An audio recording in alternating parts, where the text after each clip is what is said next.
Hello and welcome to Overdrive. So let's start off with what's at the center or what's at the heart of these new concepts. So this is the new INGLO architecture. This is their skateboard architecture that will motivate all these concept vehicles because they're all going to enter production. There are 5 of them, but we'll come to that later. Right now, first let's take a look at the skateboard architecture. It is very important. So why INGLO? In for India, GLO for global. So it's an Indian global platform.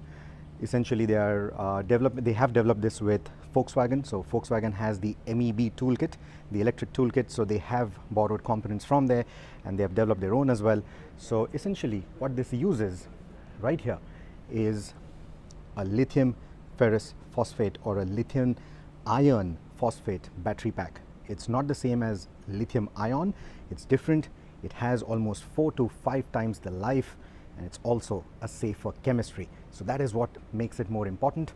And the other big claim to fame, of course, is that their skateboard architecture is actually quite lightweight.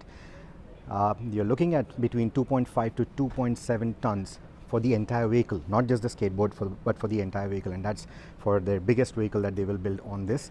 Now, this is, of course, a modular platform, which means that the front section remains the same, the rear section remains the same, but they can obviously alter the skateboard in between and give you different wheelbases. So there are 2 wheelbase options. One is a 2762 and other is a 2775 millimeter option. So 13 millimeter difference between the two. So that is what they'll essentially do. And in terms of the battery capability, there'll be battery capacity, there'll be about 60 to 80 kilowatt capacity options. And you're looking at a WLTP range of about 450 kilometers. This system will also support or is compatible with 175 kilowatt fast charging, which means that 0 to 80% can be achieved in about half an hour. In terms of the power outputs, well, the power outputs are actually quite interesting. Now, this is predominantly a rear wheel driven platform, but you can also have an all wheel drive option on this. For the rear wheel drive options, you can expect between 230 to 260 PS of power output, and for the all wheel drive, you're looking at between 340 to 400 PS of power output. So you can see the MEB coming in there. You can see all the technologies that Mahindra has put together. It is going to compete with the likes of the e-tron. It's going to compete with the likes of the Kia EV6 as well in terms of the specs. 0 to 100 for these configurations can be anywhere between 5 to 6 seconds. That is fairly quick. In fact, that is fairly quick. It's quicker than even the e-tron, not the GT, but the e-tron crossover. So that's very interesting. With this architecture, Mahindra will also be gunning for a 5-star safety rating. And they have also made sure that they are using high strength boron steel to make sure that the battery compartment is completely isolated and is very safe in case of a collision. In terms of components, it gets a McPherson strut up front, 5-link suspension at the rear, but it will come with adaptive dampers at all ends. So that is again going to be a very important factor for these vehicles. They are going to be premium. They are not going to be your basic entry-level vehicles.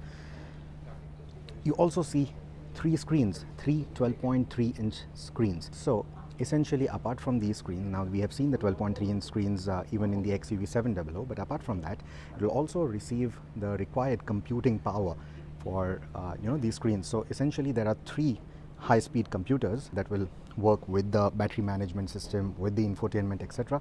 They are all running dual octa-core processors. These screens are going to have 1920p resolution. And there's going to be a lot of connected tech. It's also 5G compliant, etc. So in terms of tech, in terms of hardware, it's going to be right up there. Now, this is the basic architecture. Let's also take a look at the different vehicles that they will build atop this architecture. So there is this, the B05. So B is going to be one sub-brand. Call it BE for battery electric, born electric, whatever you might want to call it. There are going to be 3 concepts here, or 3 vehicles that will be spawned off under the BE sub-brand. There will be the B05, B07 and B09, and the other sub-brand would be XUV, and the XUV will have 2 concepts that are shown right now, the E8 and the E9.